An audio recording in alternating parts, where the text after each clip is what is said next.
1 and 1/2 cup tubig, 2 teaspoon ng yeast, 1/4 cup ang oil, 2 tablespoon ng sugar, og 3 and 1/2 cup nga all-purpose nga harina. O kaya dayon, hangtod nga pwede nang mamasa ba? Kuha ang wire whisk, gamitig kamot.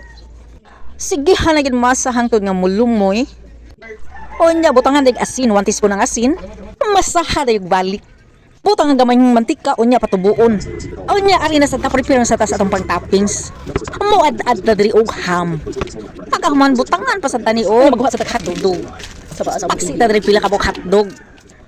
Sagla na tong hotdog. O nya, ara na dayon. Pagkahuman ako ad diha, diri na sad ko. Automatic na kita ninyo, human na prepare na nako. O nya na po'y cheese, yandam na daan. Gibutangan sa ninato og mushroom. O nya kayo naka-prepare naman tanan. Ato na sang baliko na nga ato ang gimasa nga rin nang ato gipatubo ba. Ari na dayon ta sa pagporma para ato na mabutangan sa iyang mga toppings. Katon sa ninato, pormahon. Mao din akong gigamit sa ako ang sauce, tomato paste. Butangan sa nako og ketchup. Gibutangan ako og jukran.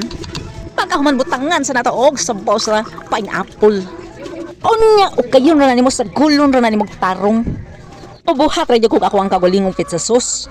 Di na ako mapalit-palit atong naka-ready na daan. Tagon sa raman sa akong mahuna-huna ang i-mix akong pizza sauce. Anya din na ta mapahid na ta kay mabutang na ta sa atong mga toppings. Ikatag ra na nimo dia, bo ikatag pagkahuman butang ta og butang tag cheese. Ikatag-katag na tong cheese.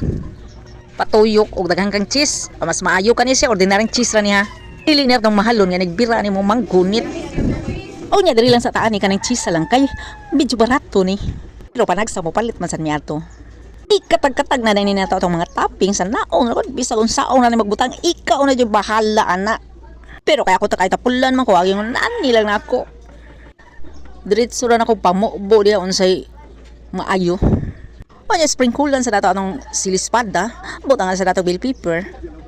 Mabubo na sa tag cheese unya mo na ni ready na tayong ato na ning isud sa ato ang oven. Motik na natin sa ubin mo, himo na sa aning usa. Kanya itong gamiton kay medyo dako. Para po dali ba, tulura ka hulma atong buhaton. Mauri akong proseso ang gibuhat, katag-kataga ni mo sa iyang sauce diha. Butangan na itong cheese, palibutan ni mo og cheese.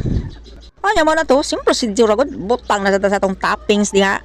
Depende ra ni mo kung sao ni mo, basta ako lang ning gingon ani oy. Bisa kung say gusto ni mo, ikaw ra gyud magbuti mo hagod. Onya, gibutangan sa nina ko siya og mushroom. Katong usa mar ko na ko nabutang Kani butangan na tani. Ato lang kong katag-katagon para ang kada slice na sa mushrooms. Tanan na itong ipang butang. Butangan sa natong tamatis. Onya, sprinklean na itong dahonan og sili. Onya, gadgaran sa nato og cheese. Patuyo, palibot ba. Onya, di na to kalimtan ng dahonan no. Kada luto halos na dahonan. Kay naatay daghan ana. Onya, mao na ni. Ato na ning isud sa oven. Onya, ari sa tatilawan sa natong naluto na. Slice na to aron matilawan na nato. Onya, ang naghurot bitaw aning usa kahaon kaning usa kahaon ba.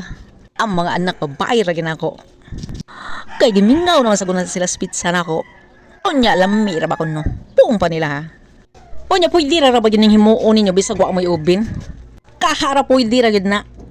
Na-prove naman ginana ko kay mo himo masagwan bisag katong wa pa koy oven kay nadaot akong oven. Anya mao na din ako lang gipakita gamay, gamay ra na. Akong gilunod na or ang akong gibutang na sa ubin. Kaya dali lang tama ra ka video, salamat sa pagtanaw.